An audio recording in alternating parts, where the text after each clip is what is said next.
por un pedazo de tierra. ¿Esa es la verdadera causa de los conflictos?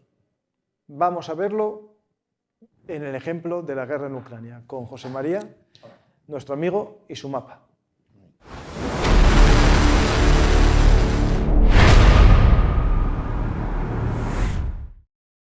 Durante mucho tiempo se habla de las guerras como conquistas territoriales, ¿no? Geopolítica, materias primas, recursos,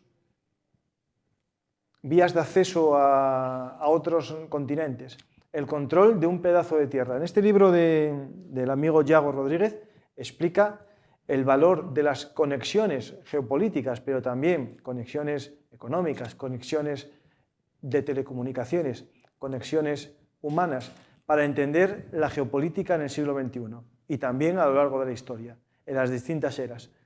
Pero la realidad es que a veces la guerra es algo más que una lucha por un pedazo de tierra.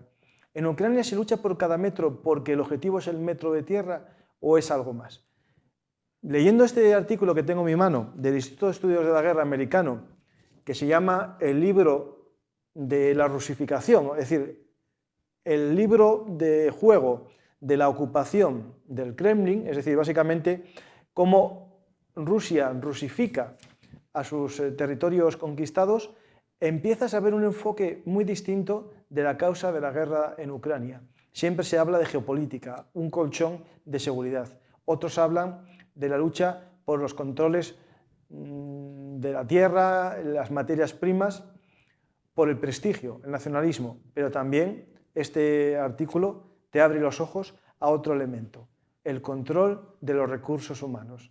En un mundo en el que hay continentes, Europa, el líder en esto, en pérdida de población, el control de nuevas masas de población que complementen a tu sociedad puede ser una causa de guerras.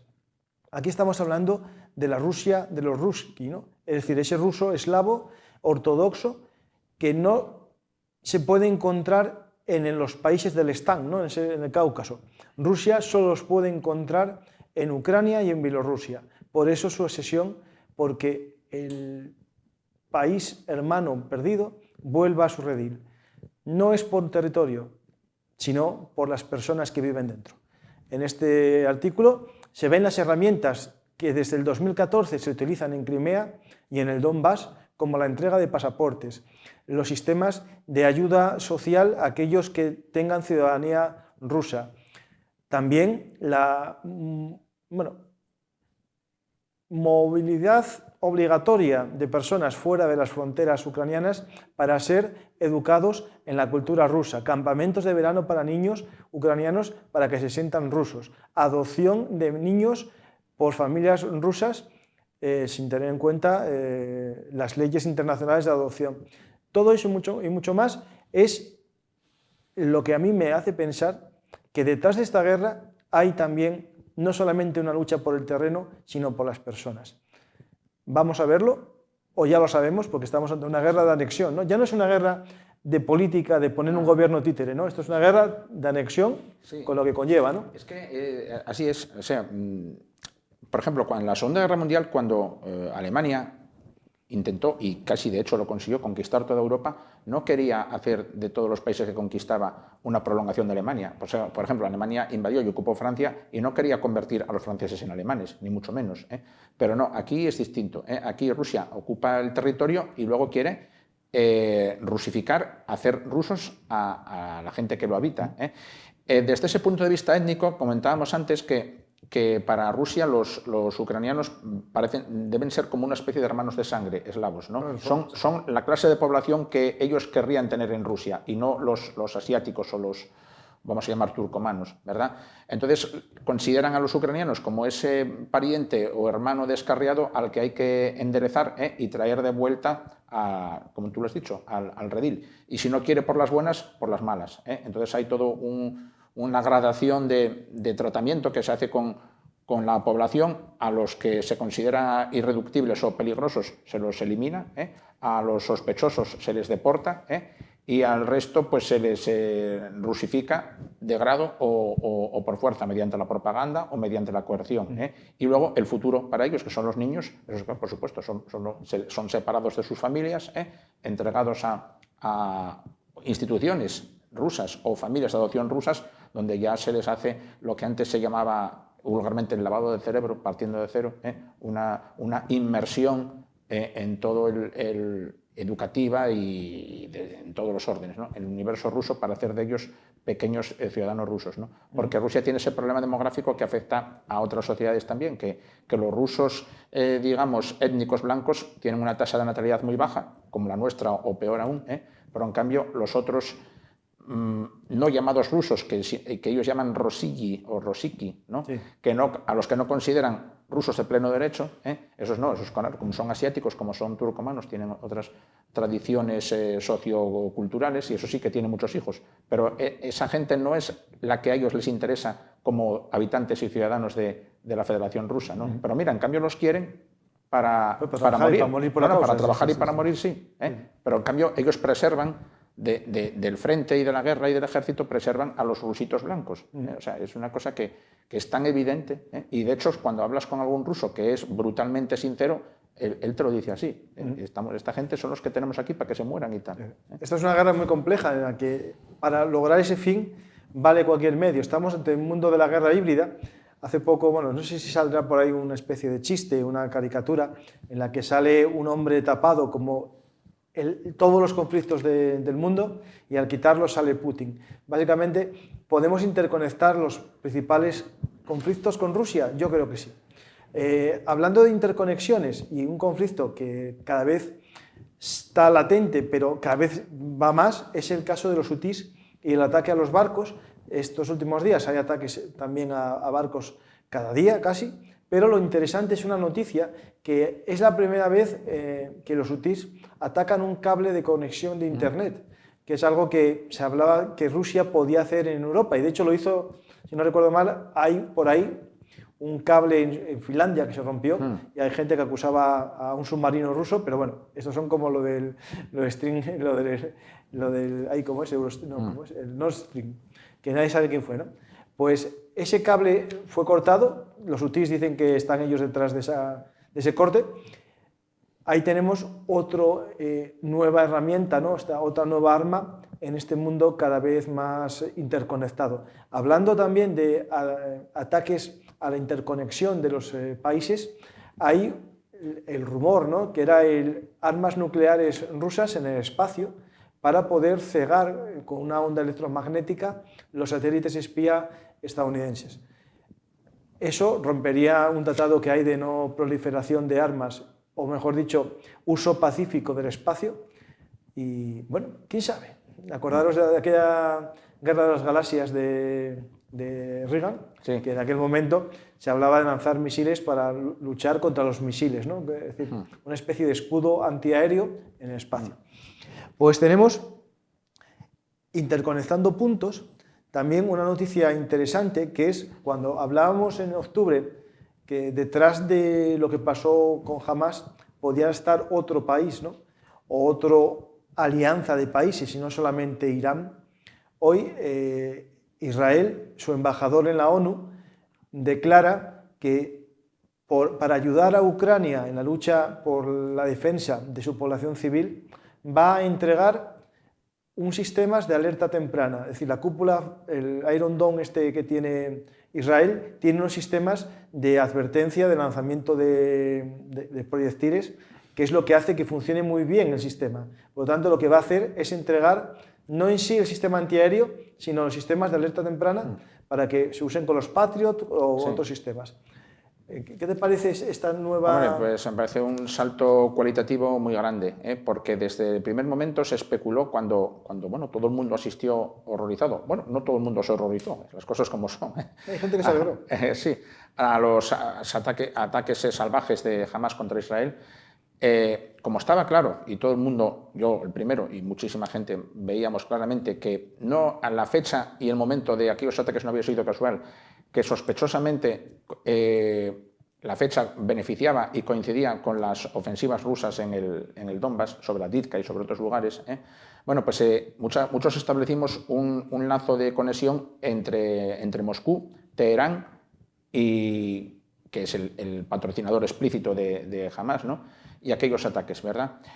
Bien, y algunos ya en aquel momento empezamos a imaginar, Israel tomará buena nota de esto y cambiará de postura sobre la guerra de Ucrania. En esta guerra hasta ahora Israel se había mantenido como bastante de perfil.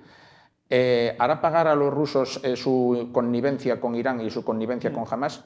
Bueno, tardó un tiempo, pero ahora parece que sí. Ahora parece que, no digo que ahora Israel se vaya a volcar en la ayuda a Ucrania, eso está por ver, pero sí esa intervención del embajador israelí en las Naciones Unidas ha sido muy contundente contra Rusia, y ha anunciado el envío, la cesión a Ucrania de ese activo, ese sistema tan valioso, el Iron Dome, no el sistema completo, pero sí una parte esencial del mismo, los mecanismos de alerta temprana, ¿verdad?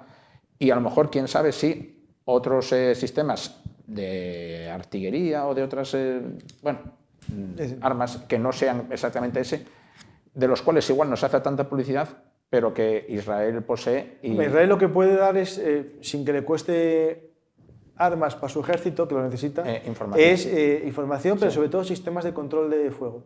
Sistemas de control de situación de campo de batalla, que tiene muchos programas de esos. Es el, digamos, el gran, ¿no? Hablando de control, gestión, satélites, está cada vez más mostrado, ¿no?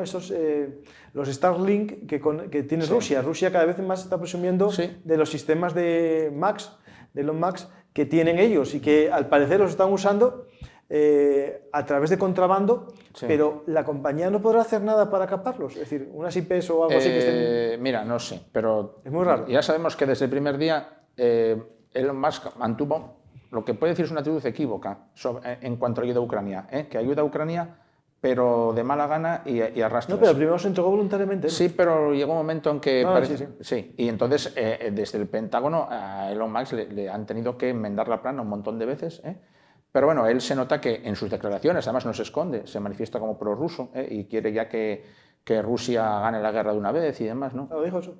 Bueno, no con estas palabras, pero el sentido era claro. Yo pienso que él se quejaba de que usasen sus armas para fines militares. No, pero en las últimas causó escándalos, no habla todos los días en Twitter, pero de vez en cuando, bueno, suelta unas perlitas y tal que lo identifican como favorable a los intereses de Putin. Está sin... Lo hace entonces. Pues tenemos, hablando de reacciones, ¿no? Israel parece que cambia ya su política y de una política apaciguadora o de mediación que hizo al principio de la guerra, pasó a una más tendiente a Ucrania y ahora ya directamente apoya a Ucrania en lo que cada vez más personas están viendo una especie de conflicto global. Hoy mismo no me acuerdo el nombre, de la Unión Europea, la jefa, ¿cómo se llama? Van der Leyen. Van der Leyen dijo que nos teníamos que estar preparando para un conflicto a gran escala, un conflicto global a corto plazo, unos 10 años o por ahí, entre concepciones distintas del mundo, ¿no? Ese mundo autocrático y ese mundo democrático de las libertades individuales. Es algo que lo vamos a vivir, no a lo mejor en un campo de batalla militar, o sí, pero sí en campos mediáticos, campos de internet, influencers, que van a intentar convencernos de que la libertad no es tan importante, lo importante es, la eficiencia de los sistemas gubernamentales, ¿no?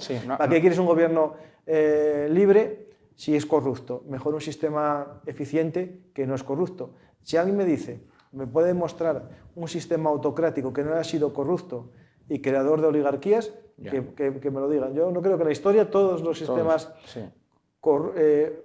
al final son autoritarios, generan su propia sistema oligárquico y al final su único objetivo es mantenerse en el poder. Sí, claro. Ya no es mantener una causa política. Perpetuarse. El gobierno comunista de China no lucha por los intereses comunistas, realmente está luchando por los intereses del partido. Sí. Pero el partido como casta, como estructura, ya despojado de ideología y demás. Un club que selecto de los 1.300 millones, solo hay 50 o 80 que te hacen un club, ese club es el que dirige el país, ¿no? Al final es un interés oligárquico, o en Rusia realmente es interés de una oligarquía, el resto del pueblo pues sigue los pasos, ¿no?, de sus líderes, ¿no? Sí. Aquí tenemos visiones distintas del mundo, ¿no? La pérdida de Avdiivka, que para Ucrania es una pérdida, para Rusia es una propaganda para las elecciones, ¿no? Sí. Pero yo creo que puede ser un punto, y aparte, de una bajada del apoyo occidental a Ucrania, ¿no? Sí. Parece que a partir de ese momento todos despiertan, ¿no? Yo creo que ha sido un revulsivo, ¿eh? Hay un refrán antiguo castellano que dice: no hay mal que por bien no venga. Es posible que se pueda aplicar aquí, ¿eh? Quizás la caída de esa ciudad, que después de todo, bueno, tampoco era una ciudad de 30.000 habitantes, ¿eh? Tú coges un mapa grande, un mapa completo de Ucrania y tal, y Avdiivka es una gota en ese país, ¿no? Pero bueno, bien, ha tenido una repercusión simbólica, política, propagandística, muy amplificada, como siempre hace, pues, por el régimen de Putin y tal, ¿no?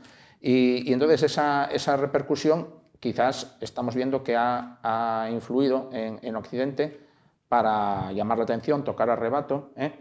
Y que, como vulgarmente se dice entre nosotros, que muchos que todavía no se habían puesto las pilas se las pongan, ¿eh? Los bálticos, Polonia, los nórdicos, etcétera, ya estaban concienciados de sobra, pero otros en Europa occidental no tanto. Por ejemplo, Polonia acaba de activarse demasiado y ahora quiere tener un arma nuclear. Sí, no, bueno, yo ya lo dije hace tiempo, que Polonia, si no tiene ya un programa clandestino de nuclear, estaría a punto de tenerlo, ¿eh? Porque yo, si soy ellos, es lo que haría también. Claro, el problema es que esto es un club que es muy gracioso. Es decir, España le pasó, ¿no? España tenía su proyecto Miura para hacer una bomba nuclear y básicamente hay un club de países con armas nucleares y no puede haber más.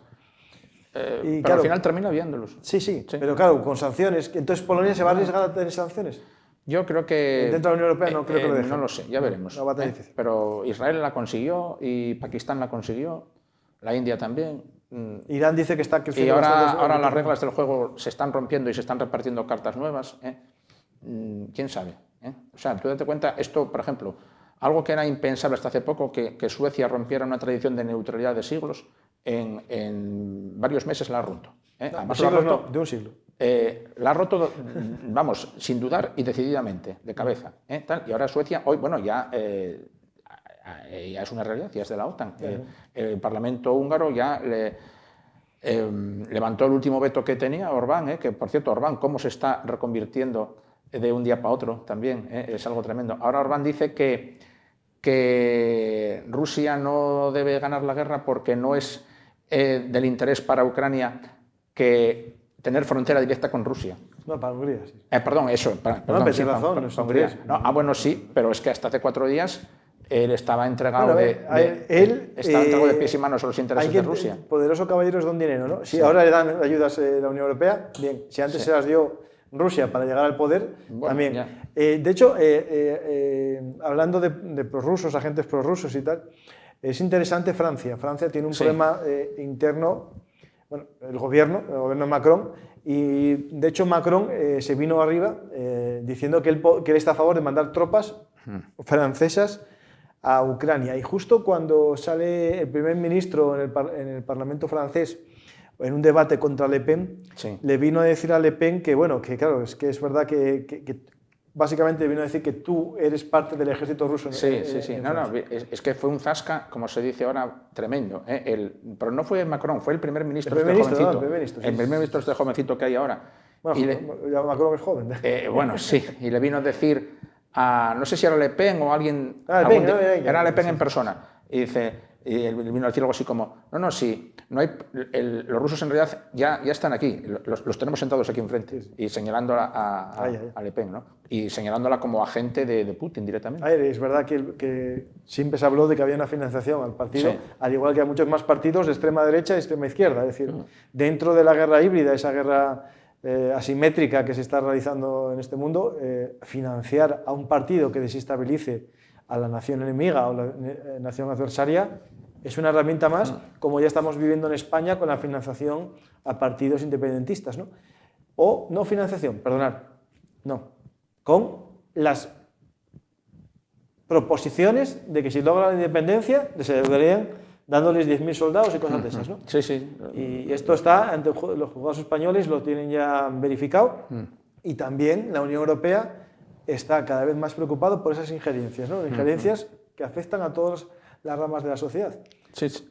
A ver, es que parece, si esto lo vas contando por ahí, te dicen, bueno, estás contándome cosas de una película de espías y tal, pero es que todas estas cosas que aparecen en las películas de espías se quedan cortas en comparación con lo que sucede a nuestro alrededor y no nos damos cuenta, o peor aún, que no nos queremos dar cuenta, o queremos cerrar los ojos o queremos ignorarlo.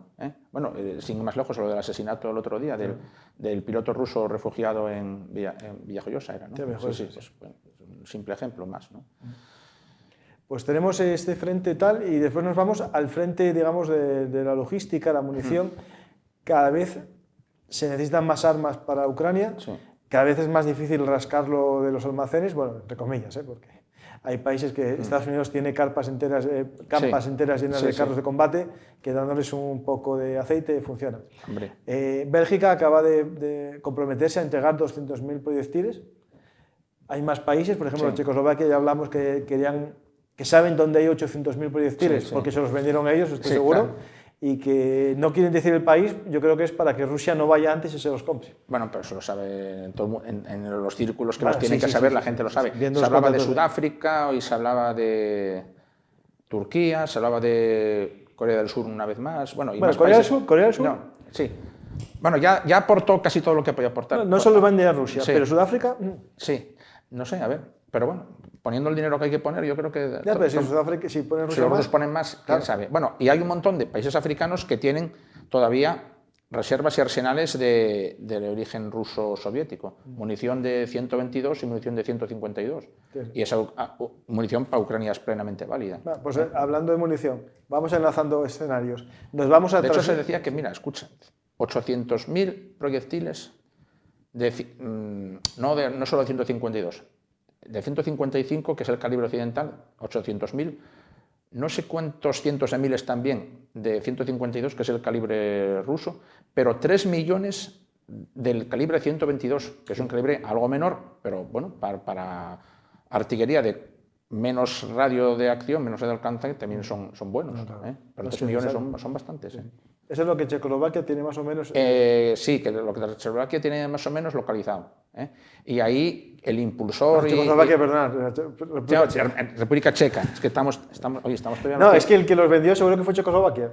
Porque a lo mejor ser munición de la Guerra Fría. Cuando todavía era la vieja Checoslovaquia, efectivamente. Ahí quien impulsa toda esa...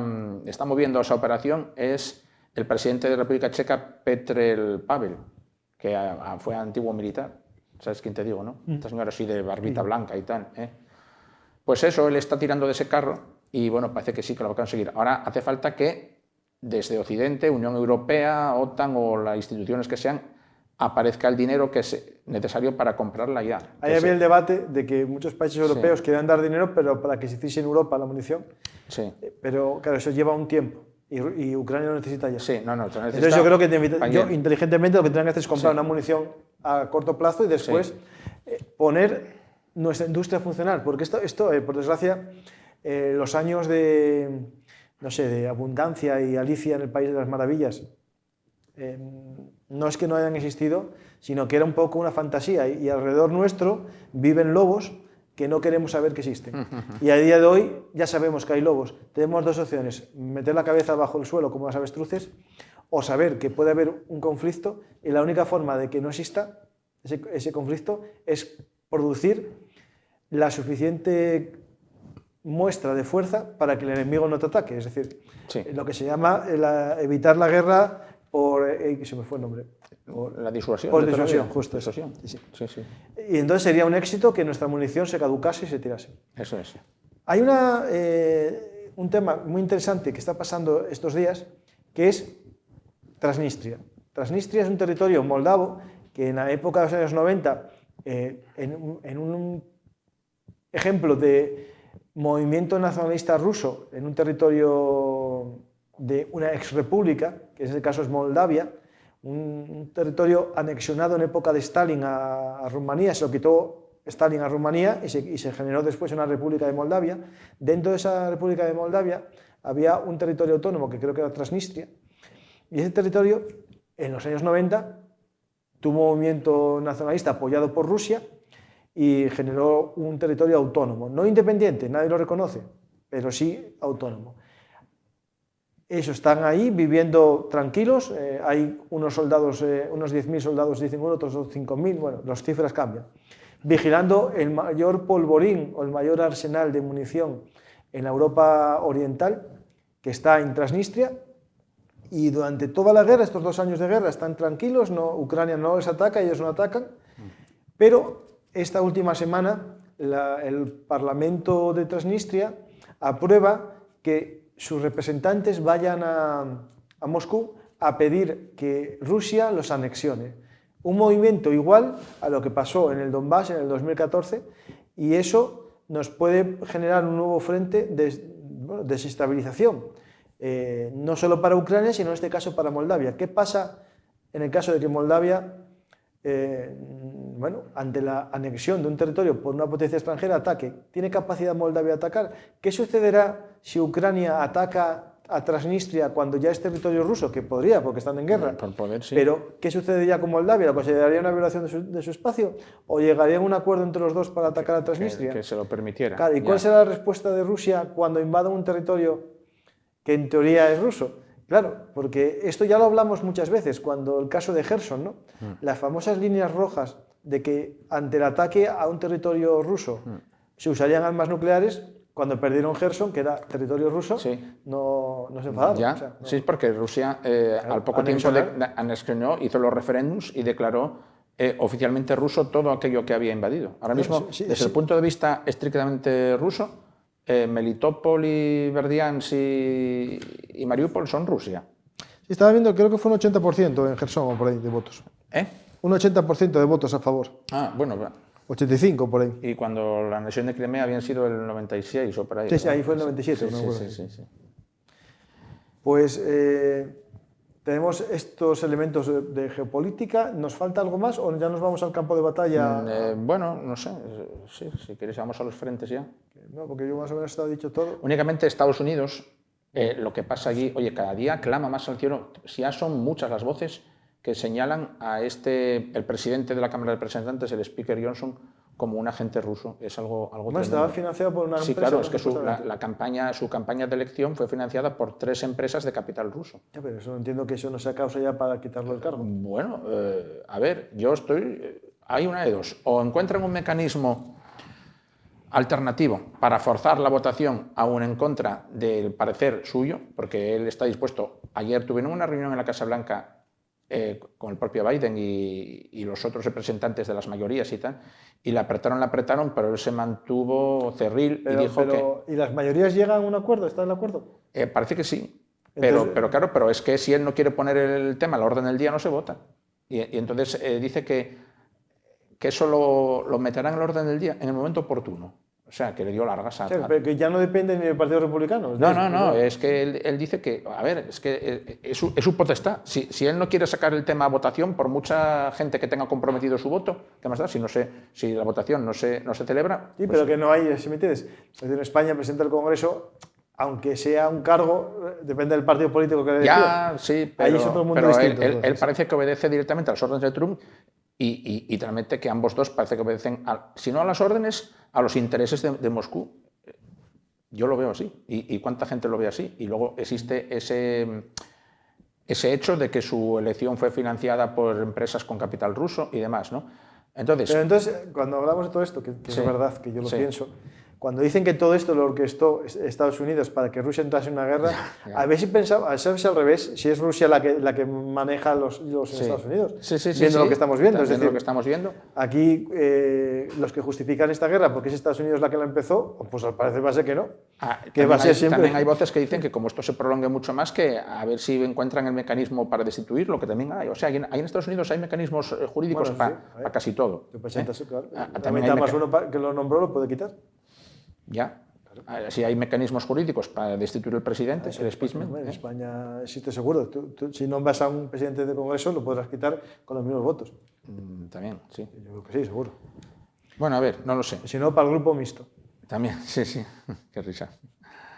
En fin. Ese sí, con secretaria. pues tenemos el frente de guerra.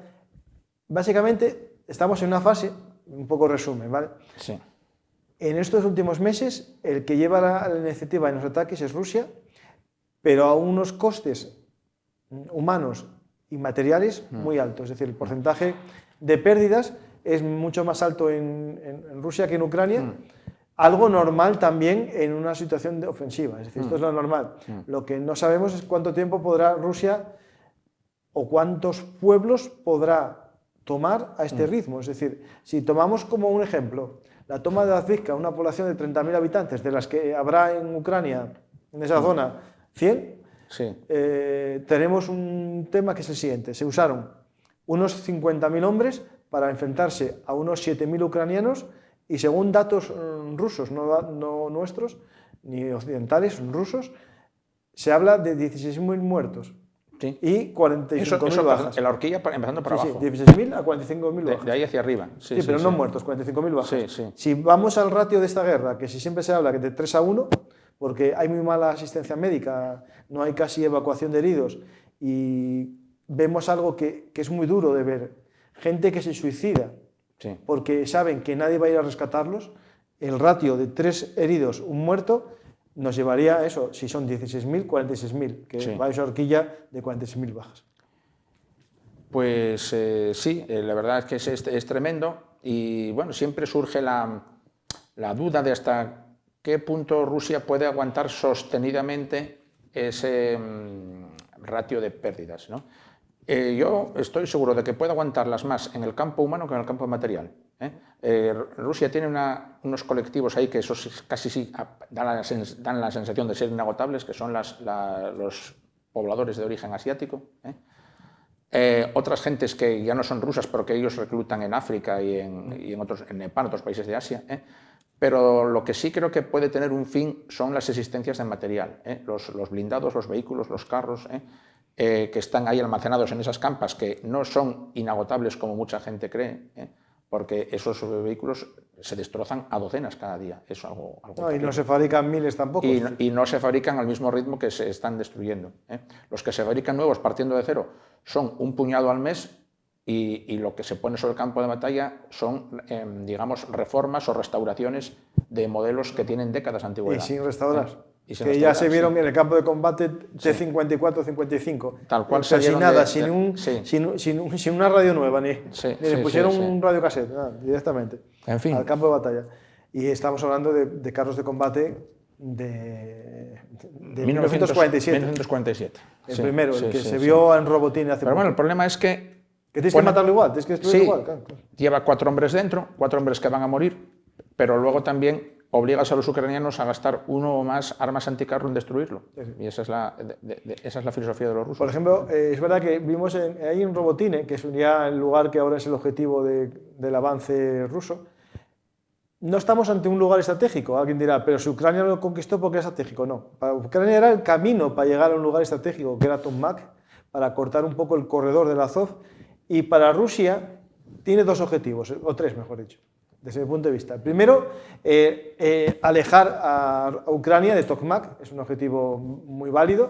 Segundo, alinear el frente. Ese frente le obliga a tener muchos efectivos, cosa que si lo hace el resto va a ser menos hombres los que necesita poner. Y tercero, simbólico, es hacer que Ucrania pierda todo lo que recuperó en el 2024. ¿A qué precio? Pues estamos viendo cargas de vehículos en que son destruidos toda la sección. Ha habido una serie de... Entre ayer y hoy se ha calmado un poco el frente ahí. Yo creo que los rusos están recuperando fuerzas para volver a la carga de nuevo. Lo que se ha dado en llamar, por analogía con las tácticas japonesas de la Segunda Guerra Mundial, las cargas Banzai, de blindados y de infantería, ¿no? En este caso de blindados. Y bueno, el expediente es muy sencillo.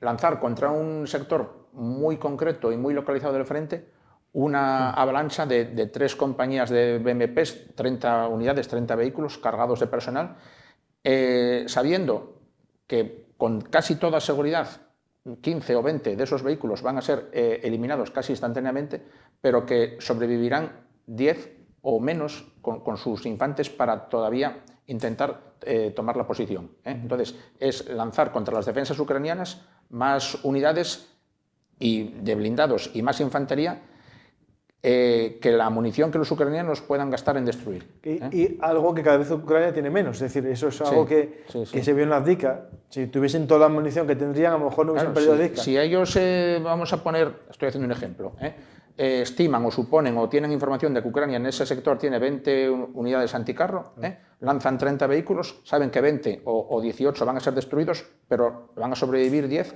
para intentar tomar la posición.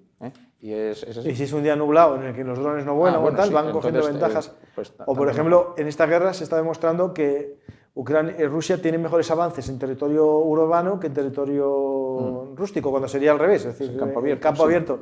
En teoría es más fácil, pero con los drones que todo lo ven, todo lo que avanza es destruido, ¿no?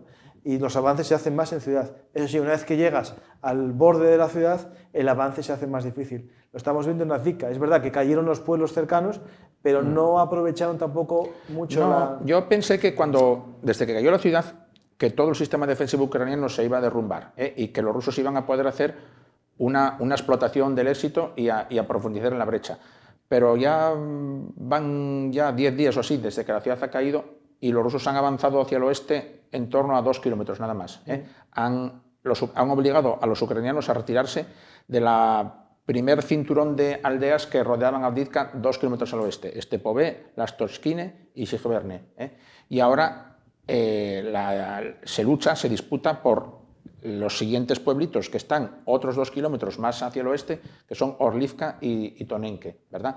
Ahí el problema es que Ucrania no parece que tuviera en estos pueblitos que estamos hablando, construidas líneas defensivas serias. Bien por falta de experiencia, bien por dejadez, bien por falta de previsión, un poco por todo. La principal línea defensiva ucraniana se dice que está apoyada en accidentes naturales, unas estribaciones, unas pequeñas alturas y unos cursos de agua que hay 15 kilómetros más al oeste. A lo mejor es de la época del 2014. Entonces ahora Ucrania estos días lo que está haciendo son acciones retardatorias, intentar posponer o intentar entorpecer el avance ruso en la medida de lo que es posible, desangrando a los rusos, causándoles el mayor número de pérdidas en campo abierto, o luchando en lo que queda de esas pequeñas aldeas, que hablamos de núcleos de 120 habitantes, 180, tienen sencillamente un nombre y... Para orientarnos. Un nombre y 15 o 20 casas, ¿verdad? Pero bueno, se lucha por ellas. El otro día salió un vídeo propagandístico de los propios rusos celebrando la toma de Stepové. Stepové llevan 3 meses luchando. Por eso, pues que Stepové se está luchando por Stepové desde el primer día de la ofensiva, desde octubre ya, ¿no? De esos 16.000 muertos que el ejército ruso sufrió en Avdiivka, en realidad la mayor parte los debió sufrir en Stepové, no en Avdiivka capital, por así decirlo, ¿no? Y un soldado ruso mostraba la bandera roja, por cierto, la bandera comunista, porque el ejército de hoy en día se considera en gran parte heredero del ejército rojo, mostraba la bandera soviética comunista roja en las ruinas de Stepové. Y esas ruinas de Stepové, ¿sabes a lo que se producían? A una mesa apolillada de una casa, no había más. O sea, había un campo de ruinas, pero cuando decimos campo de ruinas, cascotes que no levantaban ni en la altura de la rodilla y una mesa sola, abandonada, verde. Allí Stepové eran 3 calles de norte a sur y 8 o 10 de este a oeste de casas de una sola planta. Y era un poco patético como aquellos 2 soldados solitarios celebraban la victoria sobre un campo. Teniendo en cuenta todo lo que les costó los Bradley de la 47, claro. Cómo defendían aquellos puntos y tal. Plantando la bandera junto a una mesa. Por cierto, los Bradley de la 47, hay un Bradley que los rusos capturaron íntegro y lo están llevando a Moscú para hacer un paseo. Ahí está. Un Bradley que capturan y lo llevan a Moscú como el trofeo de guerra. A ver si es un caballo de Troya y empiezan a salir ucranianos. En fin. Hablando de Bradleys de años 70, años 80, ¿no? Porque ese no tiene sistemas drónicos, parece, ¿no? No se parece más estará despojado ya de todos los elementos sensibles. Claro, lo que hay que ver, lo habrán quitado. Sí, pero ¿quién lo quitó? Porque los ucranianos suelen... si lograron quitarlos ellos. Suelen abandonar los carros sin lanzar una granada dentro, que me fijé. También, sí. Unos y otros hacen eso, pero, hombre, a ver, es cierto que hay que abandonarlos con prisa, pero aún así, oye, tira una granada, destruyó. No sé. Hombre, salvo que estés en un territorio que es tuyo, lo vais a reconquistar, ¿vale? Pero si estás retirándote... Hay una imagen que se hizo hoy también esta semana muy, muy famosa, es la del Abrams, un Abrams ucraniano destruido por un dron, Bueno, aunque ahora alcanzado, justo lo que quiero decir. No voló. Hablan también de artillería, ¿vale? Un poco que fue más artillería. Sí. Dicen que fue dañado por un mini dron y que fue totalmente destruido y muerto la tripulación. Pues no, están abiertas las escotillas, por tanto alguien salió de allí. Sí, y yo leí que habían salido los 4. Sí, están abiertas todas. Sí. Y por otro lado, también se puede apreciar un detalle. Los T-90 con un dron estallan y la torre sale muchas veces por los aires, y en este caso no hay ni fuego casi interno. No, a ver, el blindaje funcionó. Sí, no, desde luego que sí. A ver, el carro ese, si los ucranianos lograran retomar ese terreno, podrían remolcarlo y traerlo de vuelta. El problema es que fácil. Claro, si lo pierden y lo llevan para Rusia, sí que es verdad que para Estados Unidos esto no es una buena noticia. Bueno, ya, pero a ver, eso ya se sabía cuando si lo dejas, empezó todo. También en los rusos en su día fue un cierto acontecimiento cuando perdieron su primer T-90. Sí. Bueno, esto va a pasar. A ver, no hay arma indestructible. Las armas para eso están. La única es si mueren los que van dentro en todos los casos o se salvan los que van dentro. Sí. Porque no hay arma indestructible. Pues vamos a finalizar ya. Sí. Nos veremos la próxima semana aquí en AC Principado TV. Sí, claro. Y si queréis en internet, tenemos un programa que se llama Frente de Batalla en Bellum Artis Historia Militar, que os invito a verlo para profundizar más. Estaremos más tiempo analizando estas noticias y también vídeos e imágenes de la guerra. Muchas gracias, José María, por tu ayuda para entender este conflicto, y gracias a todos. Si tenéis alguna opinión, podéis dejarlo en comentarios o algo de lo que queráis que hablemos. Este libro os lo recomiendo, de Yago Rodríguez, un divulgador histórico y también de geopolítica, que tiene un canal llamado Cosas Militares, en el que analiza la geopolítica a través de las conexiones y sobre todo un poco la historia de cómo se va construyendo el relato geopolítico en la humanidad. Os lo invito a leer. Gracias a todos y hasta la próxima oportunidad aquí en Juegos de Poder.